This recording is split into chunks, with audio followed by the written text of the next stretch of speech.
All right, everybody, welcome back to the Top Agent Podcast. I'm Ryan Espy, one half of your hosting team, joined as usual by Stacy Regula. How are you doing today, Stacy? I'm great. How are you? I don't believe you. Well, some days are tougher than others. Okay. One of those All days. right. We have a special guest today, Pauline Sunderland. Now, she has been around a while. She is a top producing agent based out of Humboldt, Saskatchewan, but also servicing Saskatoon and the rural areas all around those two communities. She is 16 years in the business.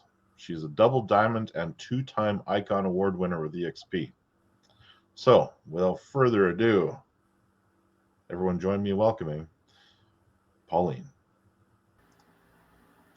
Pauline, welcome to the show. Thanks for having me.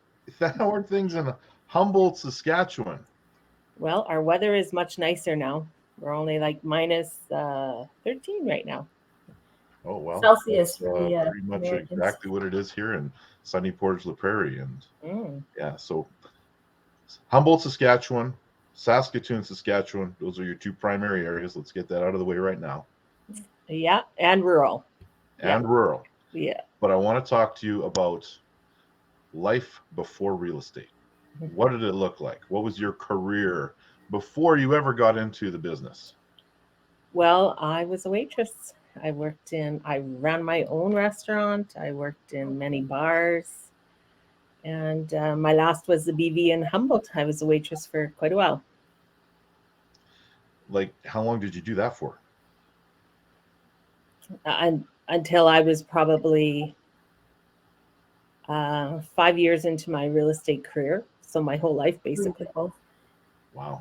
So then, at what point were you like, I want to be in real estate? What did that look like for you? Well, I went to an open house down my street one time, and I asked the realtors that were doing the open house a couple questions, and they really couldn't answer me. So honestly, that was like, well, if they can do this, I can do this. So I got my books and I started studying really hard because I was working full time as a waitress, raising 3 kids. And I got my course within, I think it was 6 months. I worked really hard at it.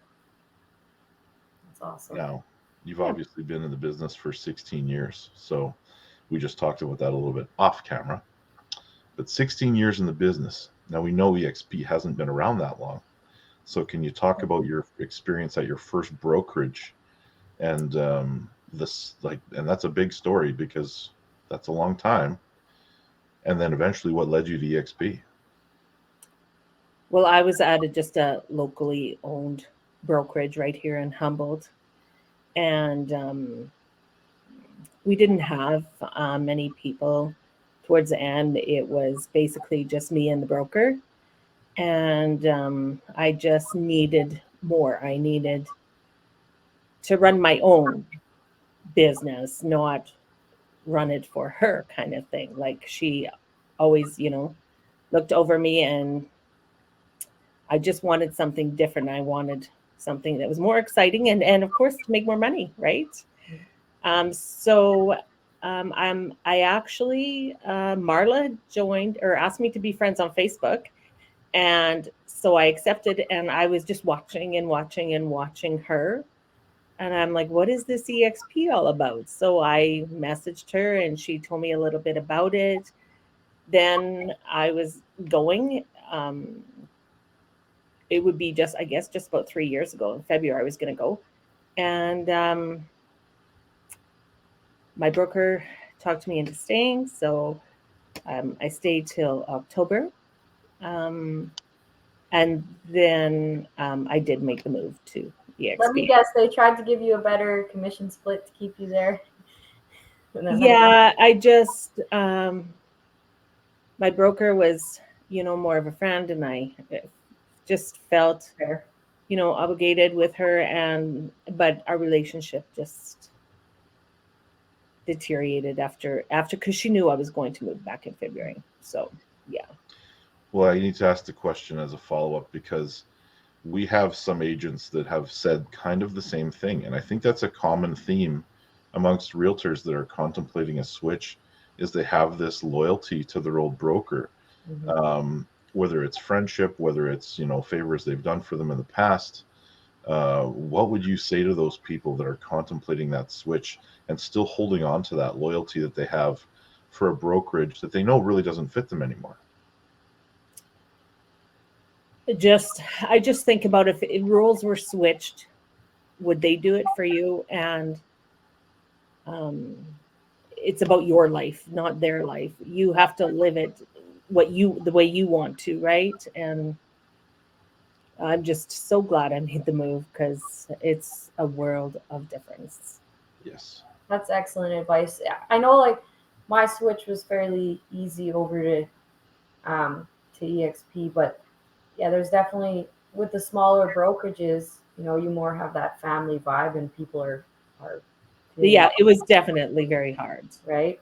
So so when you joined eXp, were you drawn to the revenue share aspect? And now you're, what, 3 years in, are you active in agent attraction? A little bit. I haven't gone full force into it. I did, honestly. I was driving home from Saskatoon yesterday, and I said, you know, I really got to push myself more into the agent part of it. Honestly, I don't like rejection, and I'm not a pusher, so it's really hard for me. I just get so excited about telling people about eXp that's a big advantage. Not to, right? Yeah, like when my first agent joined with me, Chantal, she just like, you just made me so excited about it. You know, it's just a whole new way of real estate, and it's not just about selling houses. I mean, it's a big part of it, and it still is a big part for me and always will be, but there's other things you can do as well. Yeah. And you are pretty successful.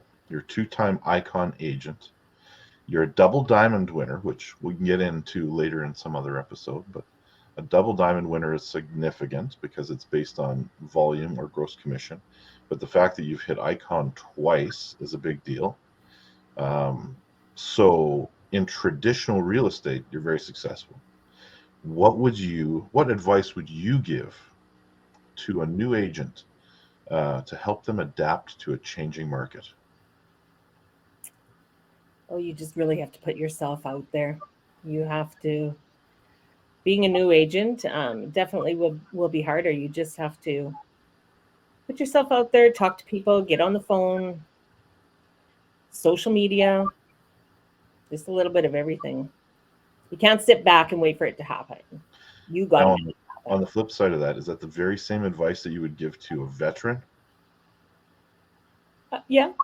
Like, I mean, you don't have to, I don't have to do it as hard. Like right now, like I consider myself a veteran. I don't have to do it as hard as, you know, a new agent. And it took me a long time to get here. So anybody that's new starting wishes saying, I wish I was like you. Well, it did take me time to get here. So it doesn't happen overnight. Right. So people, like, I'm going to use myself as an example. I've got, I don't know, going on 3 years. This will be January or February 1st will be my 3rd year. And I would like to Icon. That's my goal for this year. And, you know, last year I feel like I really did everything I should have, but I didn't get to the Icon point. So any advice for somebody looking to become a top producer? Kind of like just what I said before, just put yourself out there and go to things, talk to people.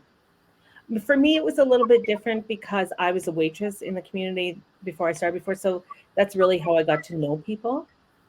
You have to know people, right, in order to get business. So to me, being a waitress was a big help before I started. Yeah. I got to know a lot of people. Yes. So that affirms many of the things that we've been told over the years of warm market leads and getting out there and getting involved in your community. I mean, being a waitress, of course, that definitely would help you. For sure it did. Absolutely. Yeah. Mm-hmm. Now, what role do you feel social media plays in today's real estate game? I see you making some crazy TikToks too. So yeah, I made some pretty crazy ones. And you know what? some people think I'm like, oh my gosh, I would never do that, like me falling in the grass. Because They're so funny. I really enjoy watching yours. oh, my family was like, oh my gosh, Pauline, how could you do that? But yeah, you know what? It gets attention of people, and you know what? It's all in fun, right? So, Have you received any leads off of like your social media oh, I'm sure I have. I don't. indirectly? Yeah. Yeah. My daughter is a big part of my social media, though, so I have to thank her very much, because if it wasn't for her, I wouldn't have it like I do, you know, and I can kind of tell her what I want. And I that's- did enjoy your one the other day about what happens when my friend says they used a different Yeah. selling agent. I was laughing really hard. But honestly, it does help. It does happen lots of times. It happens to me all the time, and that's why I was like, "This, I want to send this to people." They honestly think that you don't really know what you're talking about, and that's all you've done for 16 years. You should know what you're talking about. But Yeah, I was asked yesterday, well, if somebody's looking for a house, because I have a client looking in Portugal, so I referred them to another agent, and they said, well, why do they need a realtor? And I'm like, Interesting. yeah. Well, Pauline, we're going to shift gears a little bit. We're going to get off this real estate stuff because we want to ask you a few questions that will give us a little more insight into you. And they're very difficult. What's your favorite movie? Well, I like lots of comedy, but A Star is Born. I really like that movie. Now, are we talking about the newest one or the one with Robert Redford? No, the newest one. Yeah. I couldn't get into the old one. I don't know. I didn't even know it existed until I searched it one day, and then that popped up. I was like, oh. Yeah. So that's like to watch lots of sitcoms. nice. So when you're not watching sitcoms, what's your favorite thing to do when you're not doing real estate? Well, I'm on the road a lot because I do a lot of rural and Saskatoon. My kids are there, so I go there a lot, and lots of times I do business. We have luncheon meetings there. So between here and Saskatoon, it keeps me busy. Nice. And I have 2 puppies that I adore. As you see, I post them a lot. And what is the book that has had the most influence on you? You're going to be really shocked, but I don't like to read. I don't. That's fair. I don't read. I've never liked to read. Well, Chris, that though. That's a first, but we've never really had an answer to that question that isn't a first. Yeah. We always get a different answer. Is there any podcasts that you would have a favorite for? Like, are you a podcast listener? I just the odd one. I'm not really into them either. I'm sure I eventually will. I know my kids listen to them all the time.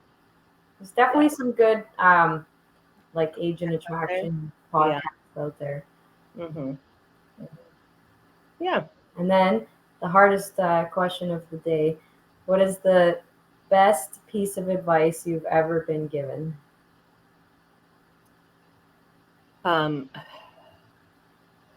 Live life to its fullest every single day, and we don't do that. No. But you have to remind yourself, right? Because you're not promised tomorrow. That's true. Excellent advice. Yeah. Pauline, that's all we have for you today. Now, if someone's looking for you on social media, where might they find you? What platforms? Oh, Facebook, Instagram, TikTok, LinkedIn. So pretty much all of them. Yeah. If someone's looking for a creative social media influence, you definitely have some good posts. Yeah. Thank you so much for joining us today. We appreciate you, and we wish you all the best in the future. You're welcome. Thanks for having me.